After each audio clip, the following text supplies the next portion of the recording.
तो भाषा के मसले का अगर समाधान अगर सरकार कर देती है, उसके बाद दो मसले और आते हैं, नियोजन नीति के और स्थानीय नीति के। इस पर क्या कुछ आप लोग स्टैंड लेने वाले हैं? क्या प्रोटेस्ट को आगे बढ़ाएंगे? आगे क्या करने वाले हैं आप लोग? जी बिल्कुल। अब तो जब चूंकि हम पहले बार बार जिक्र करते हैं कि इससे पहले जो हम झारखंडी लोग थे, हम लोग केवल जुआन होते थे। हम लोग जवान को अपनी भाषा में थोड़ा सा बोलते हैं जुआन होना। अब हम लोग सियान होने लगे हैं, तो हम लोग समझने लगे कि हमारे साथ कहाँ भूल हो रही है और क्या गलती हो रही है, हम लोग क्या खामियां हम में है। तो अब हम लोग क्या करेंगे, पहली बात तो इस मूवमेंट को ये कहा जाए तो भाषा मूवमेंट केवल स्टार्टिंग है, हमारी असली लड़ाई है डोमिसाइल। देखिए डोमिसाइल को क्लियर करना ही होगा। किसी भी स्टेट की अपनी आइडेंटिटी है, उस आइडेंटिटी को तय करना ही होगा। आज झारखंड की स्थिति ऐसी है, मैं अंदरूनी बात कहता हूँ, गुप्त सोर्स की बात करूं तो आज जितने वैकेंसी क्रिएट हुए, जो टेट का टीचर बहाली था, उसमें देखें न्यूज में भी देख रहे थे कि मैंने लाल लाल गुलाबी पगड़ी में यूपी के टीचर आए और उनसे जब पूछ रहा था झारखंड के बारे में क्या जानते हैं, तो बस उतना ही बोल पाए कि यहाँ आदिवासी लोग रहते हैं। उसके बाद वो कुछ नहीं जानते झारखंड के बारे में। तो कहीं ना कहीं भाई जिन जो झारखंड के बारे में जानते नहीं हो, झारखंड को कैसे क्यों झारखंड में?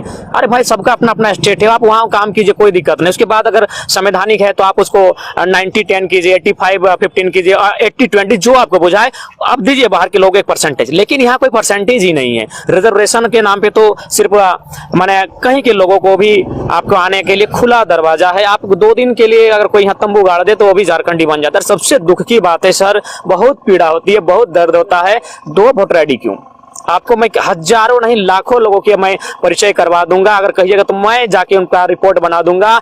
लाखों लोग ऐसे हैं मेरे झारखंड में जिनका वोटर आईडी यहाँ भी है और उनका जो राज्य है, जो भी राज्य है वहां भी वोटर आईडी है। वे विधायक यहाँ भी चुनते हैं, वहां भी जाके चुनते हैं। एक भाई यहाँ का आइडेंटिटी से नौकरी लेता है, एक भाई वहां का आइडेंटिटी से नौकरी लेता है, और जबकि हमारा तो यहाँ के अलावा कुछ नहीं है। तो हमारी लड़ाई खुद को बचाने की है बस, और इसको हम लोग लड़ेंगे। हम लोग स्थानीयता की बात करेंगे क्योंकि डोमिसाइल वही झारखंड को बचा सकता है। नहीं तो आज जो हमारी जमीनें हैं जिन पर अंग्रेज डाका नहीं डाल पाए, आज के हुक्मरान उस पर डाका डाल चुके हैं, साठगांठ के माध्यम से या फिर कोई अन्य दबाव हो, कोई भी मसला हो, कहीं ना कहीं हम लोग लूटे जा रहे हैं, लगातार बेखबर हो रहे हैं, लगातार विस्थापन हो रहे हैं। इसके आंकड़े हमारे सामने हैं। हालिया जो रिपोर्ट आया, कुछ इंडेक्स के आंकड़े थे, कुपोषण की बात करें, गरीबी की बात करें, भुखमरी की बात करें, झारखंड सब में टॉप के आसपास था। 1 में था, किसी में 2 में था, किसी में 3 में था। तो कहीं ना कहीं झारखंड जो 40% खनिज अकेले देता है, लेकिन आज वो झारखंड यदि गरीब है तो कहीं ना कहीं नीति नहीं बन पाई है झारखंडियों के हित में। और नीति क्या है? नियोजन नीति होनी चाहिए, स्थान नीति होनी चाहिए। आखिर झारखंड बना क्यों? कोई भी स्टेट इसलिए बनता है कि वहां कुछ लोग पिछड़ रहे हैं। स्टेट तभी मांग होता है, कुछ लोग पिछड़ रहे होते हैं, उनका विकास नहीं हो रहा था,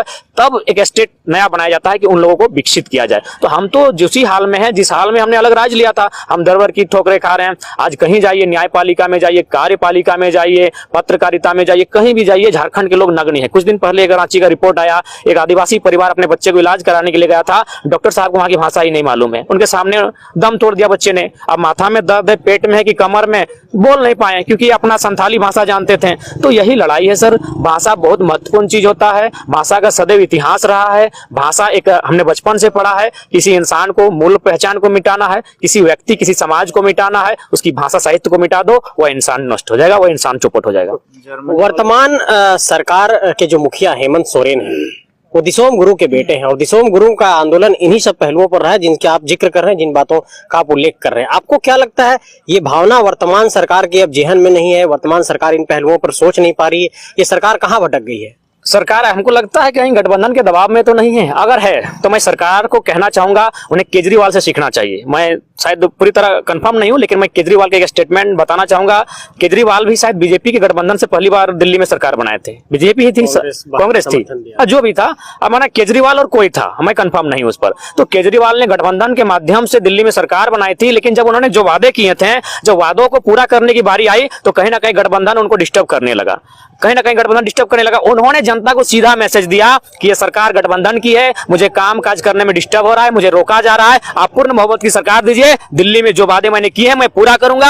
और क्या हुआ? सरकार गिरती है, केजरीवाल को 70 में 67 सीट देने का काम करते हैं। तो मैं हेमंत सोरेन को संदेश दूंगा, अगर आपको गठबंधन डिस्टर्ब कर रहा है, आप गठबंधन त्यागिए, आप मध्यवर्ती चुनाव कीजिए और लिखित दीजिए कि जो वादे करके आप गए हैं सरकार में, आप उन वादों को पूरा कीजिए। मैं वचन देता हूं, आपकी 30 सीटें हैं, अकेले आपको 45 सीटें आएंगी जो सरकार बनने का काम करेगी।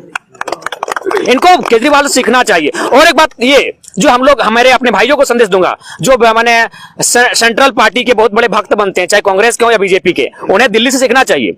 दिल्ली आज जब सांसद का चुनाव आता है 7 की 7 सीटें वो मोदी जी को माने बीजेपी को दे देती हैं, क्योंकि वो देश का मामला है। 7 की 7 सीटें दिल्ली वाले बीजेपी को दे देती हैं, लेकिन जब फिर राज्य का मामला आता है 67 और इस बार 62, लगभग 90% सीटें किसको देती है? आपको, आम आदमी पार्टी को। तो मैं भी झारखंडियों से निवेदन करूंगा, जब देश संसद का चुनाव आए, अब किसके साथ जाए मतलब नहीं है, बीजेपी के साथ जाए, कांग्रेस के साथ जाए, लेकिन जब स्टेट का बात आए तो स्टेट की पार्टी देखिए, और खासकर अगर स्टेट की पार्टी भी गलती है तो नई पार्टी बनाई है ना, केजरीवाल ने भी नई पार्टी बनाई थी।